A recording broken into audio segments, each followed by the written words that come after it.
The goal here is to talk about creating a sense of place. And what's important about writing about place, whether you're doing it in one genre or many, is that I like traveling even through genres, is that place is something that grounds us in both ourselves and our community. So it sort of grows the experience. And I think when you're writing about characters, they're very much, I found that people are very much determined and affected by the places that they live. And it's a wonderful dimension to share. So one of the things that I've addressed since childhood is this whole concept of the way your work grows. For me, it started with communion and a journal, and I think a lot of people start writing that way. They just journal. They're writing for themselves. Then at a certain point, you want to write for other people. And I call it, these are my three C's. I call that communication. You change a little bit because now you have to share it with other people. It has to be palatable for them and it has to be exciting for them or they're not going to want to read it. And you're trying to share something with them. You're trying to share your discoveries with them.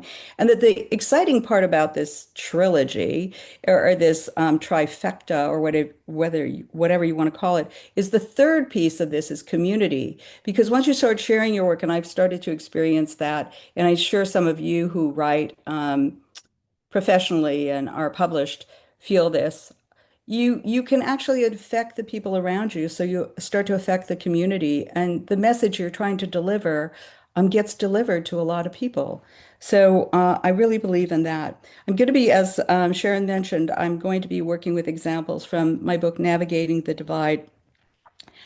But first, I want to ground us in the work itself and the sound of the work. Being a poet, that's what's really important to me, and the way things are communicated through language. So I'm going to read a little section so we can move into this whole concept of place and beautiful writing about place. And this is from Arundhati Roy's book, The God of Small Things. Has anybody read it? It's a beautiful book. And this is chapter one, opening chapter, because I think the openings are really important. Think about what she's doing in this in terms of place, but she's doing other things because there's description.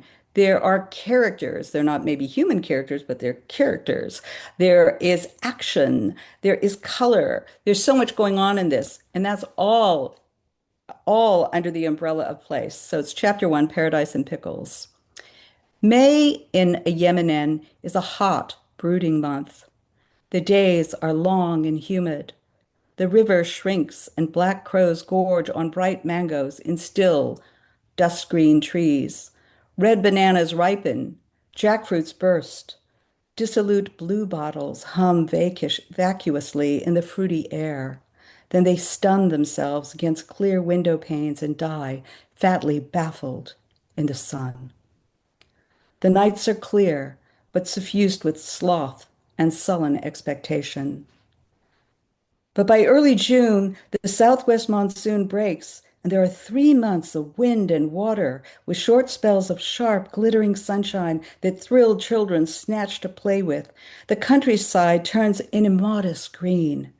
Boundaries blur as tapioca fences take root and bloom. Brick walls turn moss green. Pepper vines snake up electric poles. Wild creepers burst through latent banks and spill across the flooded roads. Boats ply in the bazaars, and small fish appear in the puddles that fill the PWD potholes in the highways. It was raining when Rahel came back to Yemen. So this sort of ties into what I was talking about earlier with Sharon, and that is that the place can tell us a lot about what the emotional tenure is, what the emotional mood is of the book or of the piece that you're writing. And your characters, what's going on with them is sometimes affected and reflected in the place. Um, in this particular book that some of you have read, it's about repression, oppression, and community and suffocation. And in this very first chapter, very first few paragraphs, where she's she's talking about just a place. She's setting you up for the mood of the book, the suffocating, being governed by the things around you, and the clues are all there: hot, brooding, long, humid, dusk green, the blue bottles that stun themselves, the boundaries that blur. All of these things are going to come up in the book, but she's got them all there in the place. And as Sharon and I were talking, some places you have to set your piece in that place. Sometimes the place demands the story, and sometimes the story demands the place. Does that make sense? I hope so. So I just wanted to share that because it's a wonderful way to begin with the whole sound of this literature and what's going on. The other thing that is part of Arundhati Roy's voice is rhythm. And I'm going to share these. I'm going to fill you with these things first of all because they're so wonderful. I just want to give you a sense of rhythm from poetry. So your language is actually the heartbeat of your story. What if you want to write something really frightening, write it with a fast-paced beat. You learn this in poetry. That's what the heart is like when you're running, when you're scared. So you want this fast-paced beat. If you want something to feel loving, and you'll notice things that are written about romance often have a languorous sort of rhythm to them. So the rhythm of the work is also really, really important in place. So your rhythm needs to match both the place, and if not the place, then the experience in the place. So here's this lovely piece about rhythm. This sentence has 5 words. This is 5 words too.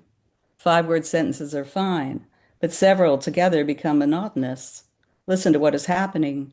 The writing is getting boring. The sound of it drones. It's like a stuck record. The ear demands some variety. Now listen. I vary the sentence length and I create music. Music. The writing sings. It has a pleasant rhythm, a lilt, a harmony.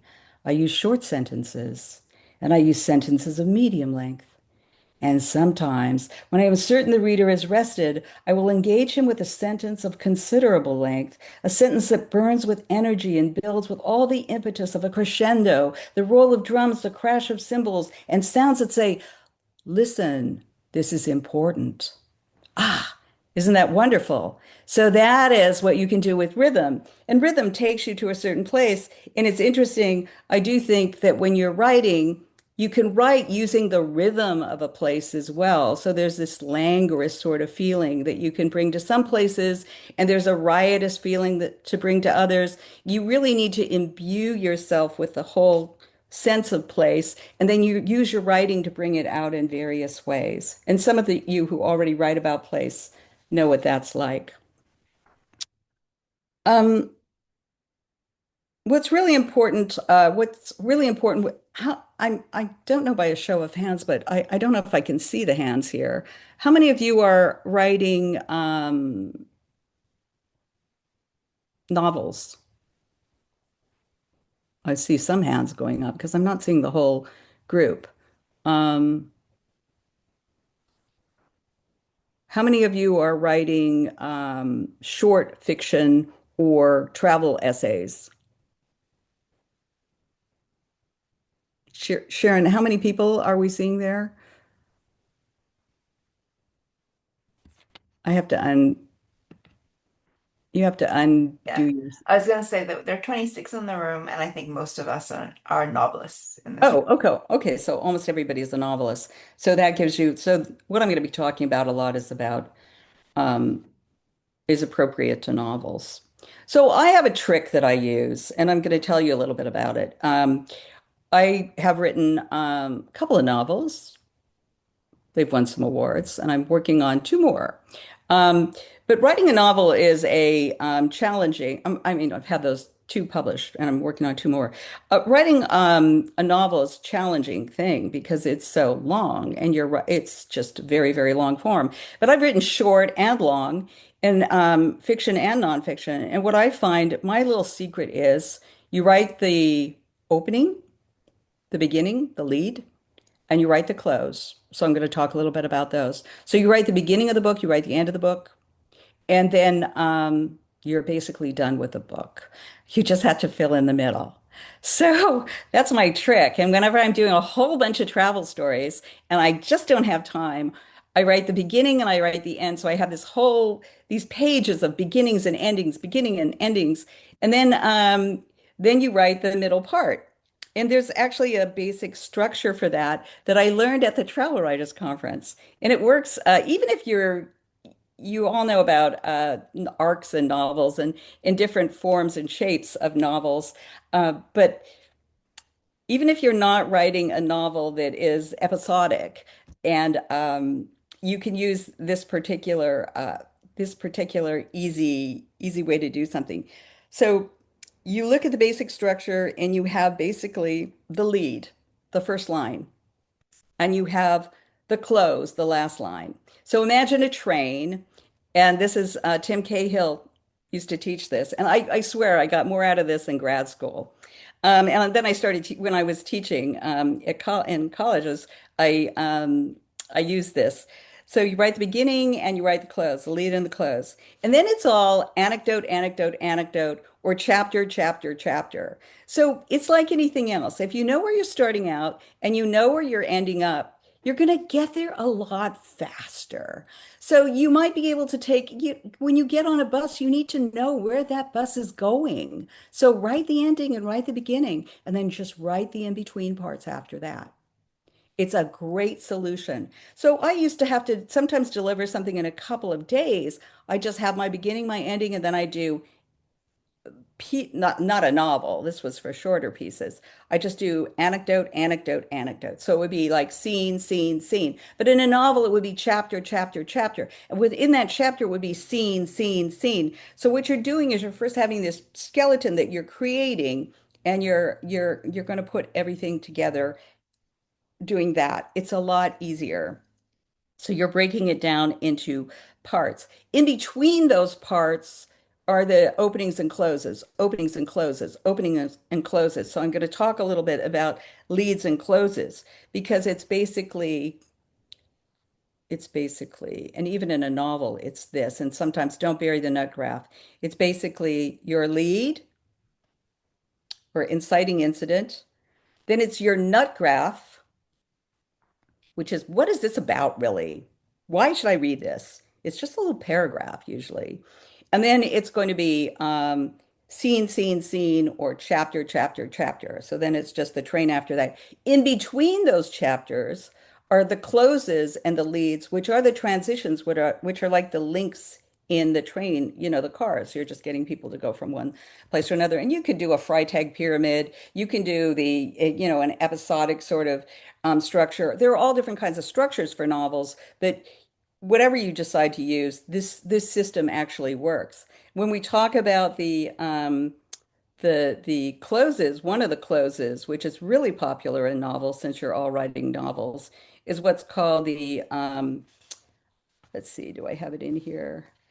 Themes and strategy, types of leads, it's called the antenna close, which is also known as the cliffhanger. So you can do that in an essay too, or in a short story where your story, and this very modern, and that's why cliffhangers, I guess, are so popular now. They take you to what's next, what's going to happen next. In an essay or a short story, you don't know. It takes you out to the unknown. But in a novel, it gets you set up actually for the very next chapter. So let's talk a little bit about I want to ask for questions along the way, but I think I'm just going to go through this whole thing. Let's talk about a little bit about what's necessary in the novel, in writing of any kind. I guess Sharon, there's an element that's the theme and strategy, elements of create fiction and creative nonfiction. Could you put that page up for me? Okay, so here you see that these are some of the elements of fiction and creative nonfiction, long and short. There's the theme and the strategy. So strategy is really important, and your theme. Um, your characters and your viewpoints, your plot, This is where the setting time and place comes in. That's really, really important because your setting, if it doesn't go along with your story, if you're doing fiction, make sure that your setting has something to do with what you're writing about. And we just had this conversation about this.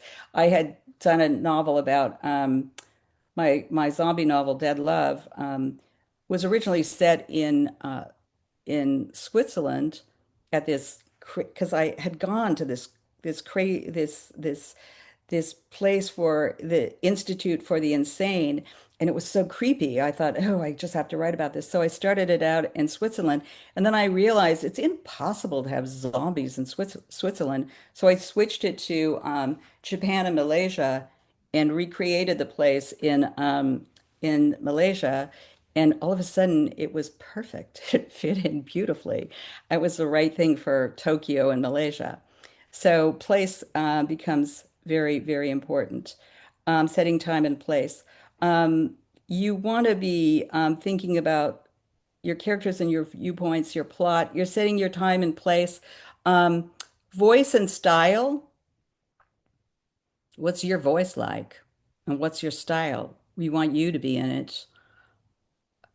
Then you have to have conflict, action, and suspense in your work. So make sure that you look for that. The structure, the next part about scene and structure, I really should have moved that up because that really needs to come right after uh, the theme and strategy. I mean, this should move up.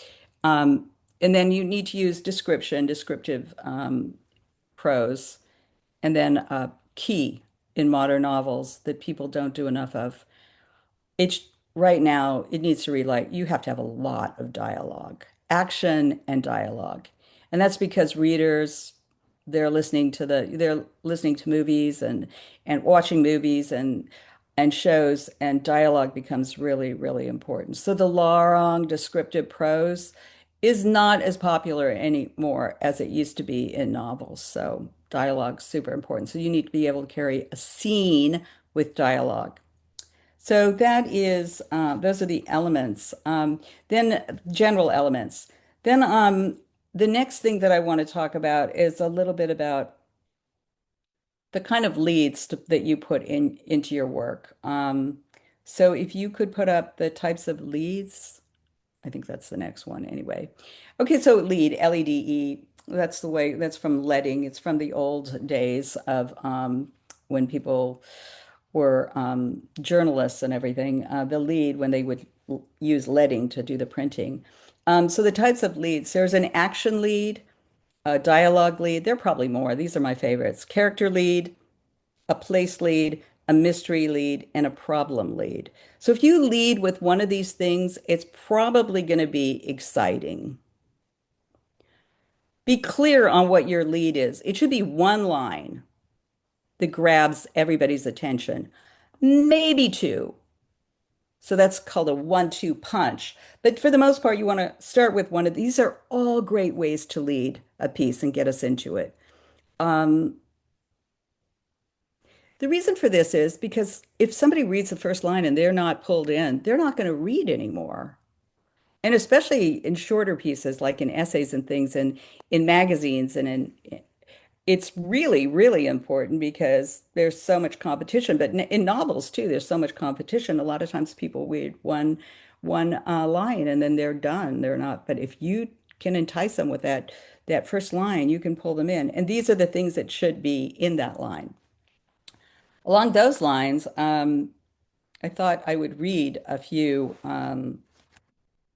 from Navigating the Divide to give you an idea of how. Well, let me talk about closes first. So that's the lead. So I usually write the opening, the lead, and then I'll write the close. And there are different kinds of closes. There's the summation close where you come to the end of the story and you're summarizing, okay, here's what you got. There's an ideological close where there's something we've learned from it about God, ourselves, and the universe, whatever, or a belief structure. It's supporting that. This is the popular one. The next one is the popular one. Oh, Sharon, I think we should change yeah. The next one is really popular. It's the antenna close, and that's the one that I said was a cliffhanger. After that, you get a twist close, which is really interesting. I guess that's one where you think you knew how it was going to end, and it didn't end that way. It ends in a completely different way. I guess one of the best twists. No, this well, I don't know. You can probably remember some great twists. Um, there's the reversal or change of heart close where everything shifts in the end and the whole opinion is this person was a bad guy to start out with and then he's a good guy at the end. The epiphany close, um, there's a gimmick close where something was a symbol like in what's the movie that had Rosebud in it about I forget who it was about, but it ends with Rosebud. Well, a rosebud was the sled of this person. It was the famous, I forget who it was, but anyway, Rosebud was the close and it was a gimmick close. There's the close where things come full circle and you're back at your beginning again, but everything has changed. And then there's the transformation where somebody's gone on a journey and they're not back at the beginning. They've gone on a journey and they've grown and transformed. The world is transformed, something's transformed by the end. So you have these lists now, and look at your work and say, "Who am I using one of these?" So back to the types of leads I want to share. I'll share a couple from navigating the divide so you can see how powerful they are, and they're just these incredible engines that move you in and out of space. And so that's why I do the lead and the close of the book. And then when I'm writing the chapters, I will write the lead and the close of each chapter. So in Navigating the Divide, since it has some novel excerpts that are chapters, and it has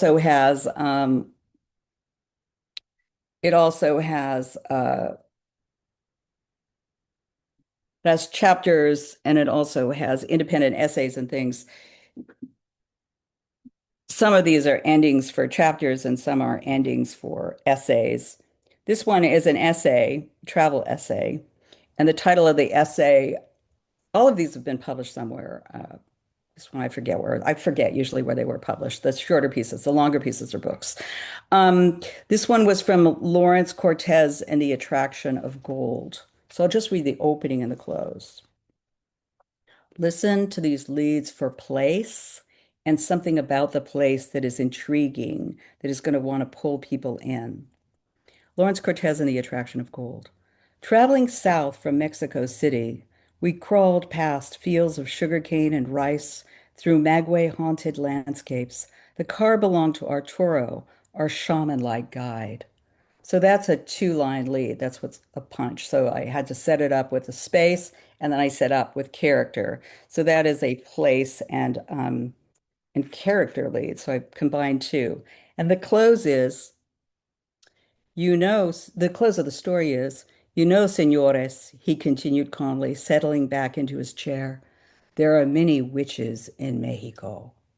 So that's the close. So in a way, that is something that reaches out into the future. What's next? What's going to happen next? So it is a little bit of an antenna sort of close, but it's also sort of this mysterious kind of close. It might be an ideological close, but I think it's more of an antenna close. Um, I'll give you another example. Okay, so we were talking about Asia. I love to write about Asia. This particular travel essay won some awards and was published in the old days, you could publish them in like multiple newspapers. So if one paper published it and it was a good story, other people would publish it as well. This is from a essay, Shanghai by the Past. Some call Shanghai the pearl of the Orient, and in many ways it is organic, iridescent, a nacreous gemstone wrapped around a suffering center, stuffed into the belly button of China. Okay, so there's a lot going on there, but you have the nacreous gemstone and you have the suffering center. So there's a lot of contrast there. That is a definite place lead. So I'm creating a sense of place there. and trying to evoke Shanghai. And the close to this is Shanghai will always be the head of the Yangtze dragon, powerful, irrepressible, optimistic, wealthy, ambitious, dangerous, yes, and a little vain. So in this one, I just described the whole personality of Shanghai. I went through and took people all over the streets and to all these different places so that you could feel the rhythm and the intensity of Shanghai. And I think you can feel it in that opening and that close. I just had to, so you write it, you write the beginning, you write the end, and then you just have to get there through the middle. Okay, this one is interesting. I'll just read a couple more and then go on to some other things. But this one is interesting because it's a whole chapter, this lead. It's the first line is the lead, and the last line of this first chapter. But the whole chapter is only like a paragraph long. So the beginning of this is it's from my novel Nanako Sea Cucumber, and the title is Naisho Secrets. The childhood I remember was full of secrets. Really, they were lies. And then the close is, but I lied so well that nobody knew. So my lies became secrets too. And that's pretty much what the book is about. And it's one paragraph, and it's that it's the first chapter. But it's not telling you anything. It's just giving you a mood, the sneakiness of the sneaky little girl. So me. So that's from that. Um, Here's from another novel, just so since you guys are novel writers. This is from one of the, I should have given you the lead for the whole book, Dead Love. It's a great lead. I'm a zombie or I'm not a zombie, something like that. Anyway, this is from Dead Love also, and the chapter was Hide and Seek. So this is a character lead. Ryu was a member of the Japanese underworld, but nothing had prepared him for Haiti, for the poverty and the inconvenience, for the dark faces shut tight against inquiry. So remember, I'm a travel specific person, so I'm always using the place to describe the characters. And the characters, I think we are all the outcome of a place. We are totally influenced by place. And we can grow through place. Place is so important. We are so much more than ourselves. And the last line is, take me home, Ryu-san. I'm all yours. And she said it in Japanese. Okay, so that's kind of transformative because that's this strange lady, this strange Haitian lady, who isn't really a lady at all. She's this this ghoul has taken over her. But so surprise, surprise there. But so that's like a mystery close or an antenna close because there's more a transformational close you could call it if you're looking at closes. Um, and you can see that the whole thing about the Haiti is this is it's got the place. That is that's a place lead. Let's see, I'll do one or two more. And then I want to talk about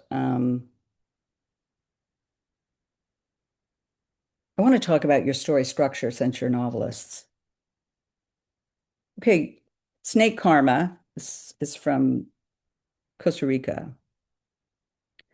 It's an essay. The fer de lance is an extremely venomous snake. So I don't know if any of you know about the fer de lance, but it's a frightening thing. And I have snake karma. I run into snakes wherever I go. And last lines are, well, the last line is snake karma, who needs it? It was about another snake encounter. Um, I'll do one more. Yes, I will do one more. Okay, then I ran the Lion City Hash, which is with the Hash House Harriers in Singapore, and this is the opening to that. This is a dialogue opening. Want to run and it's based on a sort of a double entendre with hash. I thought it would be interesting. And these were his actual words. Want to run the hash with me tonight? Doug asked on my second morning in Singapore. Okay, that's provocative. What is running the hash? That's weird. Where's that going to take me? Well, here's where it took me. I took a deep breath and stepped deeper into the shadows. So it took me to a dark place. Um, okay, I guess that's enough about the leads and the closes. So have fun with that. I mean, write great leads and closes to each of your chapters. If you write the beginning and the end, beginning and end, um, you can get a really feel for the way your story is going to work. You kind of know what your chapter is going to do. So just write the first line and the second line of the story. Okay. Um, I keep doing like weird things. Oh, it's Hearst, William Randolph Hearst. Thank you for whoever whoever posted that. Let's see. Okay, so those are the leads and the closes, and I have more time to talk about now the part that's probably going to interest all of you, and that is all of you, not all of you, but all of you novel writers. Um, how to set up again, I write the beginning and the end, but these are the things that you need to be looking at in your I use a worksheet, and this is uh if you could put up, Sharon, the plot thickens. Yeah. I use this worksheet. So what's your story? What's your story about? So you would write what your story is about. Just quickly give whatever is your elevator pitch, the line that you're going to use to sell your book. Then you want your story goal. Who is your well, you want your protagonist. Who's your protagonist? Who's going to be the person, who's your main character? Then you want that protagonist's, this is really important, story goal. And there are two story goals. Like, what does this person want to achieve by the end of the book? Everybody in your book, every character in your book has a story goal, or should, or they shouldn't even be in your book. And in the best books, all of those story goals are met or destroyed. Something happens to them, every single one of your lesser characters by the end of the book. So I would do one of these for each character too.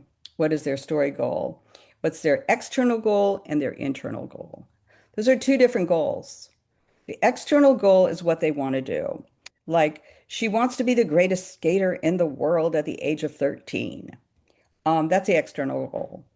The internal goal is she wants her dad to be proud of her. So the external goal is something that is accomplished in the world. And yes, it's important. It's the thing that drives the action. But in everything that you write, what's going on inside, it's the ticker that's important. So what's really important is the main character's internal story. Actually, everybody's internal story goal. But what does that person really want deep down inside? So you have to know that and you call it out. Then what's in its way? That's the antagonist. And then your love interest. Who's the love interest? And they should all have internal and external goals. And then the other character that's essential, usually, is the confidant or the sidekick. And they're like the little joker who has all this, they have all this room to do all these kinds of things. Then you have, because you've got you're working on a plot, and a plot is points on, on a page. It's moving, it's a direction of all the whole page. You're going to follow one little path, and that's your plot. And there are all kinds of, I'm sure you all know that there are all kinds of plot forms. I mean, you can do a Freytag pyramid, you can do an episodic plot. Those are really easy. They're just all kinds of plot structures. But you're going to have to create a plot with rising action. So is it going to get worse and worse and worse and worse and worse? And then you're going to have a showdown at the end. So, or what we call the crisis, or does it go up and down, up and down? So what are those rising action points? And then the resolution after there's the crisis. This is where everybody sits back and has a beer or a glass of wine or smokes a cigarette. The resolution is where we sit back and realize that all the goals have been satisfied. Everybody's happy or not satisfied. Or it's a cliffhanger and you got to read the next book because they set up another story on you. They set the beginning of another story there so that you would read the next book. So, those are some of the examples. That's a little worksheet that you could use for creating your novel. How does place fit into this? Oftentimes, I like to match my protagonist and my story with a place that has a background that, in some way, as in the piece that I read at the very beginning about Amenabad, um, that the place in some way is reflecting what's going on with your characters and what's happening with them.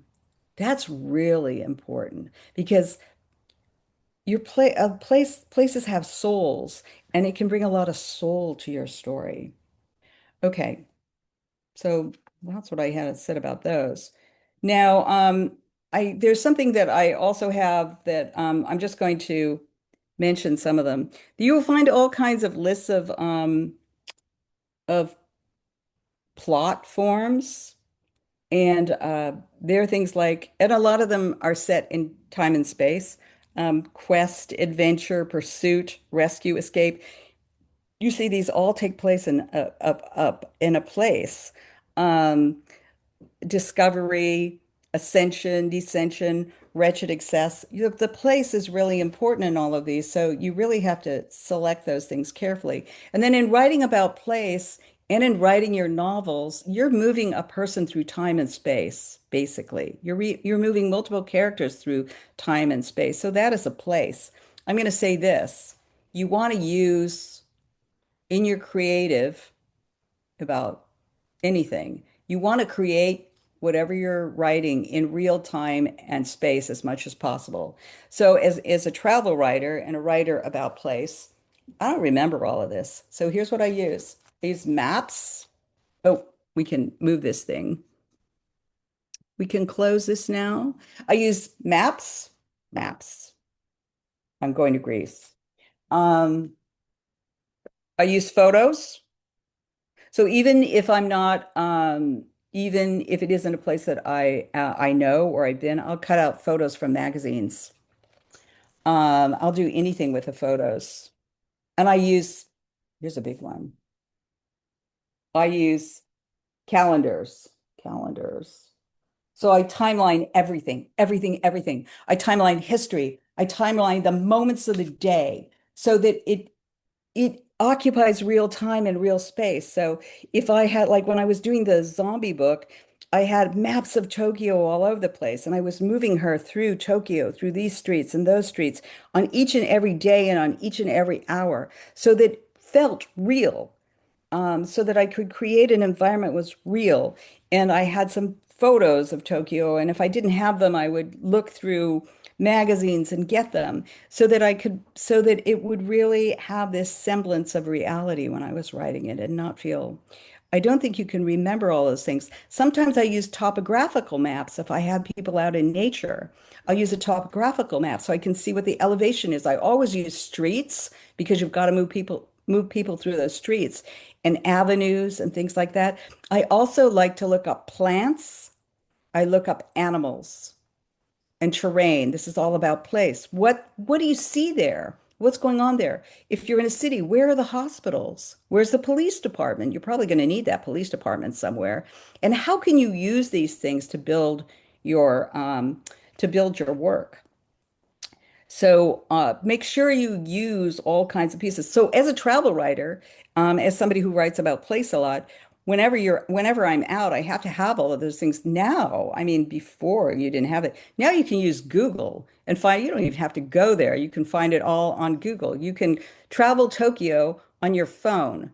You can look for the the terrain on your phone. You can look up plants on your phone. You don't even have to be in the place. So traveling used to be essential that you would go to these places so you could feel the environment, the atmosphere. You can get the weather on your phone. So, but you can get it and you need to get it and you need to use it all to fill things in if you're going to write you can write sumptuously about a setting in a sumptuous setting or a vital setting or a setting that reflects what's going on in your book is absolutely, or your story is absolutely essential because we are connected in some way to the place that we are in. And it could be a story about somebody who doesn't fit into that place. Then what's the differences between that character and that place? Well, the only way you can show that is by creating that place. Um, Let's see, is there anything else I want to share with you? I think that's pretty much it. I'll leave it. I want to have some time for people to ask questions as well. So that's kind of my talk about how to write about place. It's something that it's it's so much fun and it's so multidimensional. If you really want to write about place and you want to do it without having to look at all these different things, but you actually have to be more creative, write science fiction or futuristic stuff, because then you not only have to, you have to build the place first and then write about it. And I will actually put when I'm writing about a room, I will actually draw a picture of the room, where are the tables, where are the chairs, where is everything, so somebody doesn't walk through a table. Okay. You want to make sure that they're not walking through the chairs and furniture. If there's a fireplace, we want to know there's a fireplace and where it is. In other words, in your head, you need to see everything and be there so that you can write about it. Okay.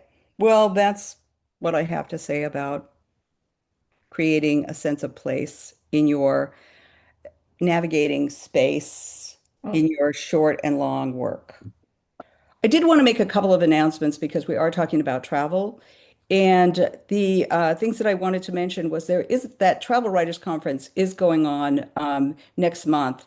It's the 7th, August 7th through the 9th. And it's at Book Passage in Corte Madera. So if any of you, I know MJ's here and she's been a number of times. I think if any of you are interested in writing about travel, it's definitely a workshop or a conference that you want to go to. And also, the publishing company that I have, Wonderland Writers, is going to be giving one of the award. We're awarding $500 to. There's a contest for a winning essay, and we're giving a Wonderland Writers Award of 500, which will be among other awards that they're offering. So Travel Writers Conference, you can sign up with Book Passage. And then in terms of Left Coast writers, we have a writer about French Polynesia, Sharon Baker, who's going to be our presenter, one of our member presenters in August as well. But I'll share that information with anybody who wants to know more about it. Well, thank you very much, Linda. I've taken copious notes, so thank you very much. Oh, you're Uh, welcome. so everyone, uh, anyone who has a question, can you use the raise a hand at the bottom, and that will take you to the top of my little screen, and then I'll highlight each person as they ask their question. Often we have people who have more than one question. If you have more than one question, can you please ask them one at a time and then go to the back of the line? So, does anybody have something they'd like to ask? Kay has her hand risen. Has Yeah. I couldn't find the button. okay. No What's up, problem. Kay? um, I'm writing nonfiction, and Oh, oh, let's it's about my third time's great grandfather who was a master mariner, and I was looking for his ship's logs and couldn't find them, and so now I'm trying to build his life out of researching online. And he went on an 18-month journey around the world, et cetera. So I don't have dialogue. I have one letter that he and his wife sent home. So I do have some voice and some other stuff later on. So this has been helpful it's helpful, and yet I'm kind of still have to figure out how I start this story and end the story like a novel. I mean, I've written a novel, so I kind of have that idea. But anyway, so that's kind of what I'm So looking what's for. your question? So um, I guess the question is, what is most important to the reader to engage them in? Is it important to make this nonfiction more like fiction, even though I don't have dialogue and all of that, with using play more? I mean, he goes to a lot of places that are interesting. So Okay, he goes to a lot of places that are interesting. Did you know him? I mean, did you? no, he died in 1894. So Okay, have you heard stories about him? yes, a few. Okay, So I can pull from those. so you would pull from those. What kind of person was he? Yeah, he was very grounded apparently, and kind. He'd memorized all the Shakespeare plays and could, recite them, which is something that they would do. It wasn't That's uncommon. important. I Yeah, mean, you yeah. could use Shakespeare in your novel. I mean, you could have a line from Shakespeare. He wrote The Tempest. Hmm. Full fathom five, thy father lies, the bones of coral his bones are made. Those are pearls that were his eyes, but little of him doth fail. I mean, there's so much you can do with the Yeah, yeah, sea and a yeah, mariner, or he was an ancient mariner. He stoppeth one of three. You know, that famous poem, The yeah. Rime of the Ancient Mariner. I mean, you can use that poetry for it because that's ancient and he's ancient. And you know a little bit about him. Do you have pictures of him? Yes. Okay, so you can describe him. You want to bring his personality out as did he have tattoos? Don't know. Doubt it, Okay. but I don't know. Well, can you find out? Probably not, but Do you care about making it up? Can you make it up? Can you add it? I do care about making it up. I'd Okay, so like you to want it to not do be, that. so you would want to, so you are not going to write about the tattoos, but he could go to play. Has he been to places where, do you know where he traveled? Yes, yes, he Okay, he so would. the tattooed lands, you can write about that. If was he a very constrained person? I- Um, I think he was moderately constrained. I mean, he had a religious, belief system, but I don't think he was, he wasn't tight. I don't think. I mean, he had to deal with a lot of different personalities being a ship captain, and so, you know, uh, uh, there's a lot of kind of information that I've been gathering out of just doing research on what were these ships, where did they go, what were the conditions on board. He carried over about 300 Chinese to Hong Kong from Melbourne. um, so I mean, that getting those kinds of details I think is important, So you want it to perhaps. be written like a novel so people will want to read it, so it's exciting and they want a sense of. I'd like it to have a sense of a novel in that people would like to read it, but I don't, I want it to be nonfiction and do the Well, best I can that way. I find that Anyway, what you share, we always found this when we were in the travel writing thing. We'd sit down with a glass of wine and start talking about what our story was going to be. And it's interesting. When you're writing on the page, you can be boring and nobody's going to tell you. But when you're telling a tale, that's when you get interesting because you want to hold the person's information. yeah. And you just told me, because you were telling the tale, what did you pick out to tell me about? The Hong Kong. Yeah, go ahead. The Can Hong you, Kong story. That's what did you just say to me about the Hong the Kong thing? the transporting the Chinese back to Hong Kong. I would Um, you know, start with that, mhm. where he's transporting the Chinese back to Hong Kong. That's a huge Okay. place to start. Yeah. You can move from that anywhere you want, but you can show his personality. First of all, he's doing something that's really important. So why was he transporting him back to Hong Kong?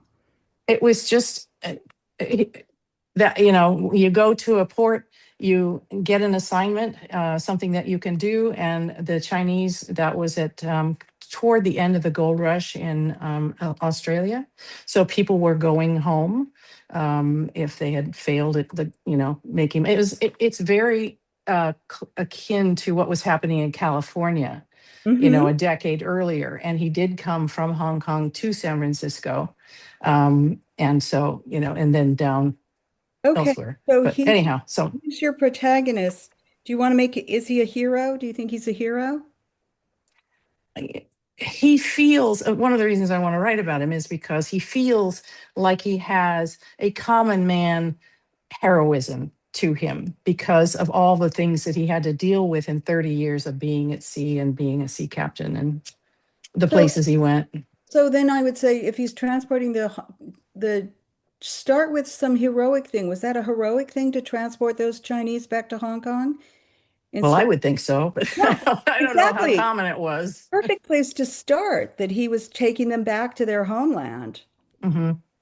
You know, And 8 Chinese died before they got to Hong Kong. We don't know why, but mhm. that's, he had to deal with the cultural. I mean, that's one of the things I was trying to find out. This is a culture that, has wants to bury people at home or have them at home, and they So, so couldn't. his So story goal is to be a good man or to help people, or maybe it's to travel. So look at what use the little story goal thing and the the different the all the different elements and fill those. What's his internal story goal? What's against him? Is it the sea that's against him? Is there a person that's against him? You need to fill all of these things in. Who's the love interest? his wife, His who's what? who's with him. Oh, that's wonderful. Does he have Yeah. a confidant? Fill all of that stuff in and then start with the most exciting thing. You can always go back and say it had all begun and blah, blah, blah. But first get your concepts together of what Okay. you're going to do. And then list the places, since he's a mariner, that he goes, that you Yeah. want to, your rising action might be just him traveling around from place to place, these exciting places. Hmm. It'd be Okay. episodic. Yeah. Episodic Yeah. is a form, so it would probably be episodic from going Right. from one thing to the other. Yeah. Okay. Thank you. I don't want to take any more of your No, no, time. it's Thank you. fun. That sounds exciting. It has been quite an adventure with He it, with sounds like no, a really interesting character. and I have his sea chest that they sold the ship in London, and this was his last voyage in 1861, and they supposedly brought the gold from the sale of the ship in the sea Oh chest. my God, so you have an exciting story. I have a million questions, and we would be talking all night long. Okay, For a well, glass of wine. Sounds great. Okay, okay. Thank Katie. you so much. what was your Appreciate name it. again? Katie, 80. Katie Pie, Pye. Oh, like cutie pie, only not. Yeah, well, that's what they used to Okay. come up with. Thanks, Katie. Thank you so much.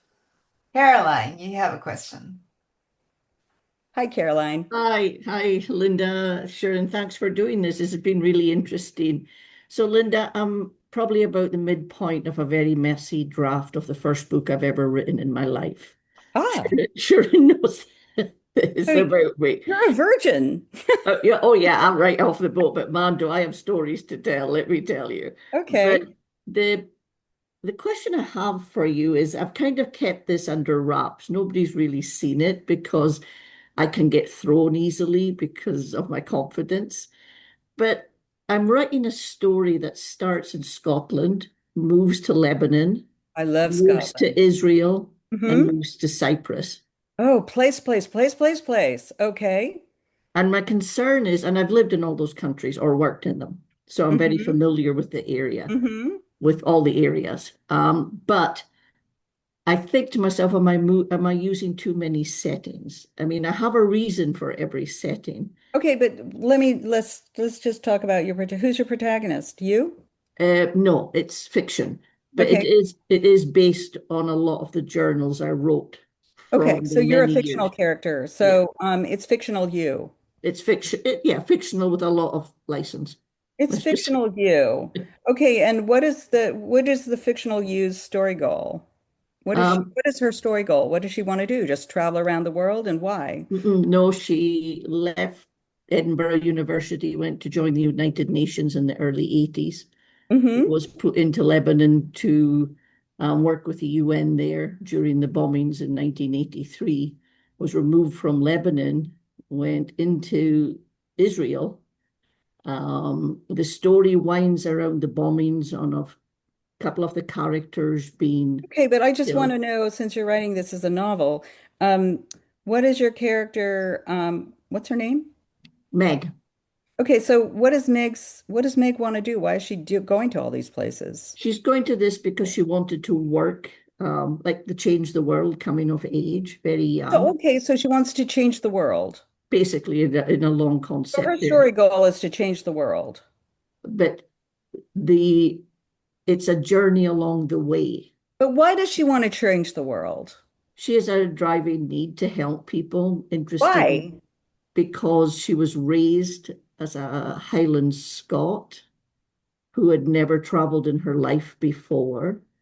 And I've drawn a parallel to the Highland clearances from the 17th century on how the Scots have always travelled. That's a long way around it. She basically got a job out of university that took her out of a tiny fishing village and gave her a purpose in life. She wants a purpose. That's her internal goal. Yeah. She wants a sense of purpose. And who's what's stopping her? What's the antagonist? You just need to And fill this form yeah, out. the What's the antagonist antagonist? the antagonist is her boss, one of them, um, who is in control of everything, of all the jobs, of all the refugee camps, of all whether she keeps her job or she doesn't keep her job. Does she have a love interest? Yeah, two of them. Ooh, that's exciting. Does Two she, love interests and then a crazy Irish friend mm-hmm. who is part of this. It is actually a murder, believe it or not. It Oh, does accumulate in a murder, and I'm just on the midpoint to move into the murder. and that's the fake part. Yeah, pretty much so. Yeah. Okay, so there's a murder that happens. Does she save anybody? Um, no, she does save the friend who's accused of the murder, Okay. and she So does she doesn't invest. save the world, but she saves a friend. Oh, I See, like that's a that. good solution. So you have to Yeah. remember that that's what's going to happen. So she'll get her story goal if she saves her friend in the end. And is her the love interest might not be, since you're writing a novel, you can make stuff up. It might Hmm. not be the two guys, it might be secretly be, and not, I'm not saying in an amorous sort of way, her love interest being the world, it might be her friend, Hmm. person she It's cares the most about. mm, So anyway, that's how you take this form and you think it out in that way. And you okay. just ask yourself these questions. And then the rising action is, how does it get worse and then worse and then worse? Maybe the friend is, this happens and there's problems with her work, and then there's problems with this, and then there's trying to find her friend. So things that escalate to more intense and more intense. I managed to wrap in here a dysfunctional family, an illegitimate child, and a What, twin sister. where's that come from? Well, the dysfunctional family is Eve, her friend's family. That's the part where Cyprus comes in. The Oh, okay. ill So okay. The places are going to come in as they're as representative of crises, but Yeah. you basically need this core human story in there. So you'll build this human story, and then how do those places support that story, and what do they show about that story? So if if somebody's struggling and they're in a place where there's not a lot of, um, they don't have freedom, or there's something that they're struggling against, or that it's very tight and controlling, as in the piece that I read at the very beginning, that can create that sense of, could create danger. It could, whatever you want to create, you want to tease it out from the environments that the person is Yeah. in. And it sounds like your main character is in some very challenging environments. So you'll have all the emo you need in those environments. Yeah, that's why I enjoyed what you did because I could see how I can use the environments to, pad up or to, to work with the story. So I really appreciated that. You can use the external to highlight what the internal is. It's so nice when you can do those two. Yeah. I have a vivid imagination. Let's just say that it's rolling right along here. But It thank you sounds so much. great. Yeah. I think we're out of time. Are we, Sharon? Yeah, we're out of questions, I think, unless somebody else has Does something. anybody else have another question? Because I'm fine for answering anymore. You got two really I I think, oh, Monica. So let's take one last from Monica and then okay. so These sound like good books. Just write them, right at the beginning and the end. Okay, hi Monica. What's up? Hi, hi, Linda. So I'm writing a book of linked short stories, and um, they all take place in Northern California. All the stories take place in actually the Bay Area. Okay. Um, uh, the characters, I would guess, and so because they're linked, I'm trying. I guess my question is. Um, when each of the characters is in a particular environment, that sometimes they share environments without actually being there at the same time. Ooh. Mm-hmm. How would I mean, what would I want to do in terms of developing character in the same location, getting sort of a different vibe for each story? Okay, so How would I go about that? okay, these are linked story. Linked short stories, yeah. Oh, they're linked short stories. So you don't have a single POV character. You basically have Well, I do shorts. kind of. You do kind of. I have a character who links the other characters together. Is it this character's story mainly, or how does that character link all the others? She knows all of them. Oh, she just knows them. So her And story her is actually story, really, hmm? pardon, go ahead. Her story is actually really important. So you need to have her story and her story goal. Do they all tie into her story and her story goal? In a way, they all, I mean, they share that story goal. They're all um, millennials, and they're all sort of at that point where they're moving from just messing around with other people to actually committing themselves to a relationship. Okay, so it's about commitment. Yeah, Is a that the lot of it goal for is. them to make this decision? Hmm. Okay. Yeah. So, what's your question about what's the problem with it? What are you trying to do? How to So reflect it? then, how to use place in terms of that? So the first story is takes place in Half Moon Bay on the beach, Mm-hmm. and then later with the main character, and later in the story, um, the I think it's the last story almost takes place on the same beach with a completely different character. Mm-hmm. Um, and the in the first story, the main my main character is just lost because her good friend is moving, Mm-hmm. and she's he's gay, but she has a crush on him, and it's complicated. Mm-hmm. Um, and so she has to work that stuff out during the story. Mm-hmm. The last story is about a woman who was psychotic in the emergency room Mm-hmm. with my main character. Mm-hmm. Um, Mm. and the last story is takes place again in Half Moon Bay once she straightened her life out. Oh, so it's about finding yourself through travel. So what's really interesting is you get to put two people, beginning and end. It's about how a place can Mhm. be where you're at.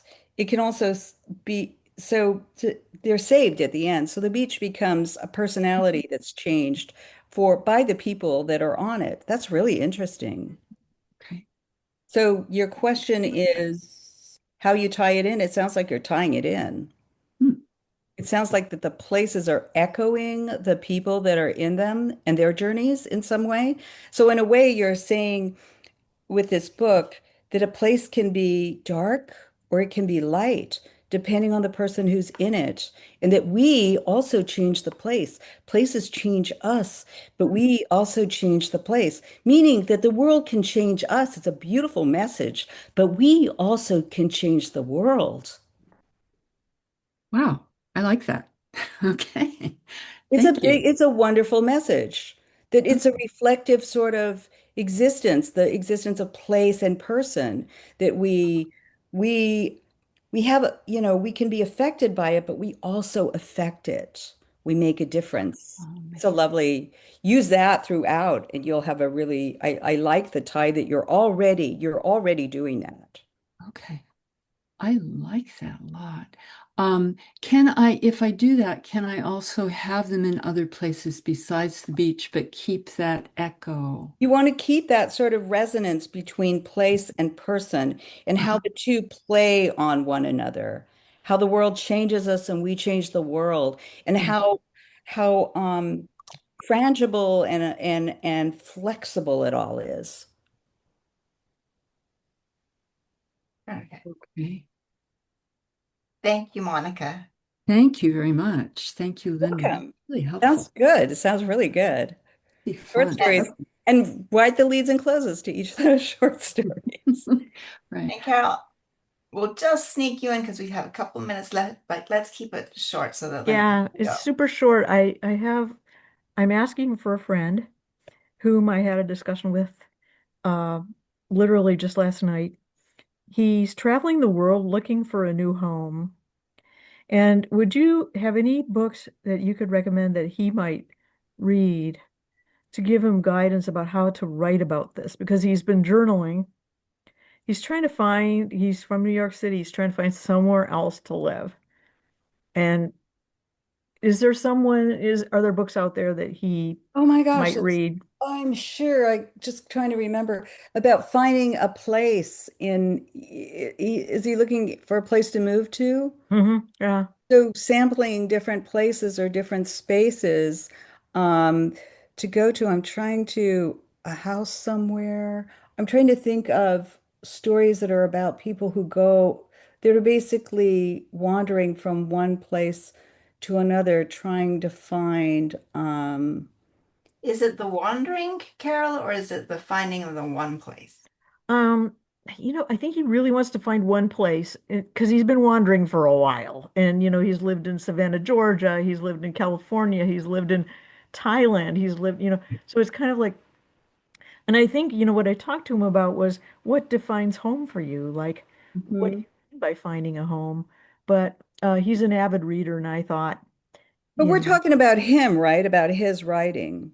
yeah, but I didn't want to go on and on because I don't, I'm not him, but I just thought, Well, since he's an avid reader, he should just be, his goal is looking.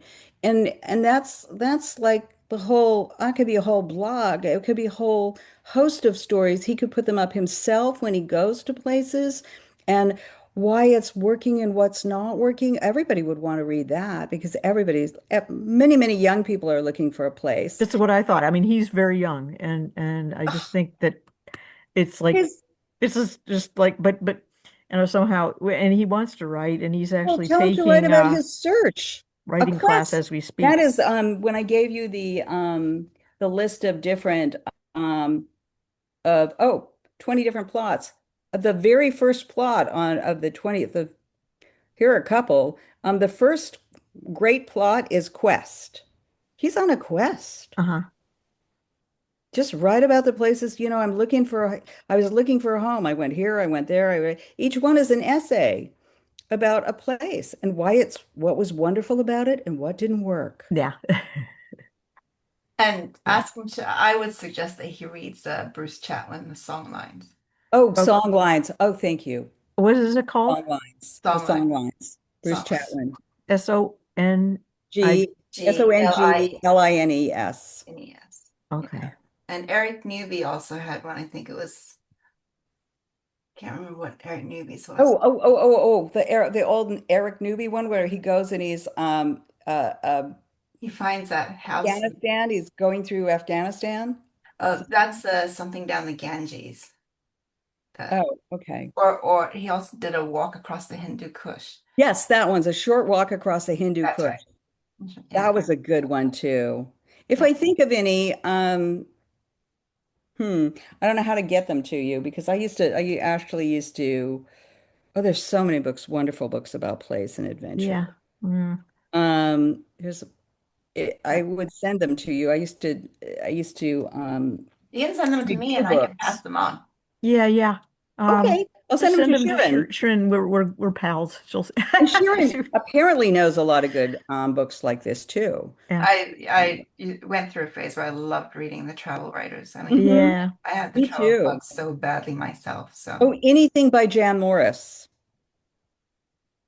Mm. Anything written by Jan Morris. She wrote about place. And Jan Morris was interesting because Jan Morris used to be James Morris and became Jan Morris when it was not proper to make that change. So she was not just looking for a new place, she was looking for a new her. Interesting. Oh, she also was the first person with the first group to climb Everest. So yeah, I mean anything by Is Jan Morris is is good. it Morris? Yeah, Morris. Okay. Amazing writer. But I can send a list to Sharon. Yeah, that really helped. Thank you so much. You should read in all of these places and be inspired. Yeah. Yeah. Sounds like a great thing to be doing. I mean, he read what is it called? Midnight in the Garden of Good and Evil. That's how come he wound up in Savannah. I mean, it's kind of like every time he reads a book, he goes, "I'm gonna go there and check that place out." Love him. But How old is he? 39. So he should actually publish in installments. He should find a, either a magazine or something, and he could probably do that. Just an editor who loves his work that wants him to contribute. Then he could make money Yeah, on the road as well. That's what he needs to look for. he already does photos, so this will just add to that. Yeah. Yeah, and you can make a living doing that. I mean, he Yeah. can make the money from, oh, anything by, oh gosh, I'll make a list of things for Yeah. you. yeah, give Thanks. me the list, and I will, when we post the recording of this evening, I'll post that as well, and I'll also post the worksheets that Linda shared today. So you guys will all have that beginning first week of August. And but for now, Linda, thank you so much Okay. for giving us all that wisdom and all that time and being patient and listening to our questions and answering them so thoughtfully. Thank you.